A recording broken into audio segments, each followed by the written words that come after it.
الحمد للہ رب العالمین والصلاة والسلام علی سید الانبیاء والمرسلین نبینا محمد وعلی آلہ وصحبہ اجمعین اما بعد۔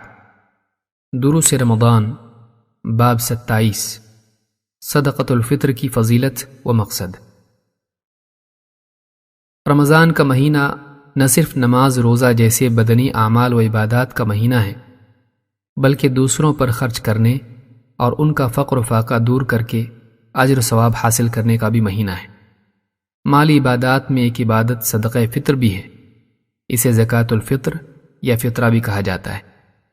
عبداللہ ابن عمر رضی اللہ تعالیٰ عنہ فرماتے ہیں، اللہ کے رسول صلی اللہ علیہ وسلم نے مسلمانوں میں سے ہر شخص پر زکوٰۃ الفطر کو فرض قرار دیا، چاہے وہ آزاد ہو یا غلام، مرد ہو یا عورت، چھوٹا ہو یا بڑا۔ یہ صدقہ 1 صاع کھجوریں یا 1 صاع جو ہوا کرتا تھا۔ اس حدیث کو امام بخاری و مسلم نے روایت کیا ہے۔ اس حدیث سے معلوم ہوتا ہے کہ صدقہ فطر ادا کرنا ہر مسلمان پر لازم ہے۔ ہر شخص جو اس کے ادا کرنے کی استطاعت رکھتا ہو وہ اسے ضرور ادا کرے۔ نافع رحمۃ اللہ علیہ فرماتے ہیں کہ ابن عمر رضی اللہ تعالیٰ عنہما اپنے گھر کے تمام چھوٹے بڑوں کی طرف سے فطرہ ادا کر دیا کرتے تھے، حتیٰ کہ میرے بچوں کی طرف سے بھی۔ اس روایت کو امام بخاری نے روایت کیا ہے۔ اس سے معلوم ہوتا ہے کہ گھر کے ذمہ دار شخص کو گھر کے تمام افراد کی طرف سے فطرہ ادا کرنا چاہیے۔ نبی کریم صلی اللہ علیہ وسلم کے ایک فرمان سے صدقہ فطر کا مقصد بھی واضح ہو جاتا ہے۔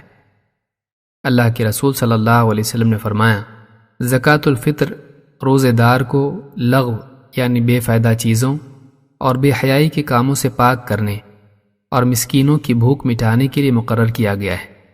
جس نے اسے عید کی نماز سے پہلے ادا کیا تو وہ مقبول صدقہ ہے، اور جس نے اسے نماز کے بعد ادا کیا تو وہ ایک عام صدقہ ہے۔ اس حدیث کو امام الدارقطنی اور بہقی نے روایت کیا ہے۔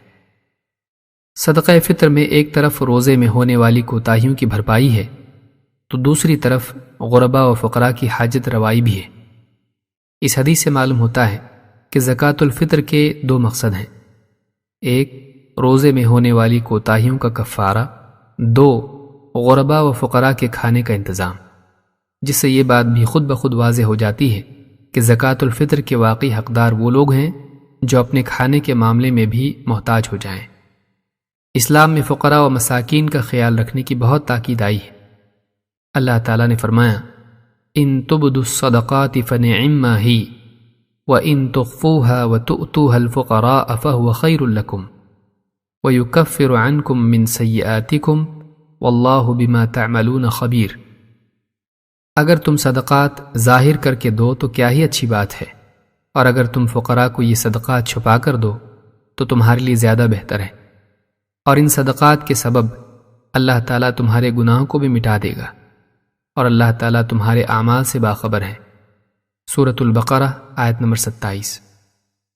دوسری جگہ فرمایا، فآت ذا القربى حقه والمسكين وابن السبيل ذلك خير للذين يريدون وجه الله وأولئك هم المفلحون۔ لہذا قریب رشتہ داروں کو ان کا حق دو، اور مسکین کو اور مسافر کو بھی، اور یہ ان لوگوں کے لیے بہتر ہے جو اللہ کے چہرے اور اس کی رضا کے طلبگار ہیں، اور یہی لوگ کامیاب ہونے والے ہیں۔ سورۃ الروم آیت نمبر 38۔ زکوٰۃ الفطر کی ادائیگی کا وقت عید کا چاند دکھائی دینے سے لے کر عید کی نماز سے پہلے تک ہے، جیسا کہ اوپر حدیث میں گزرا۔ لہٰذا اس کی ادائیگی میں اتنی تاخیر نہیں کرنا چاہیے کہ عید کی نماز بھی ہو جائے اور اس کا فطرہ ادا کرنا بھی باقی ہو۔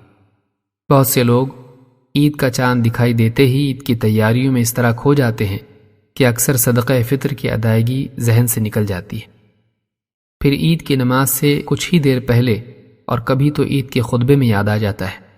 یہ مناسب نہیں، بلکہ آدمی کو چاہیے کہ فطرہ عید کی نماز سے قبل ہی ادا کر دے، بلکہ زکوٰۃ الفطر عید کے 1 یا 2 دن پہلے ادا کرنا بھی جائز ہے۔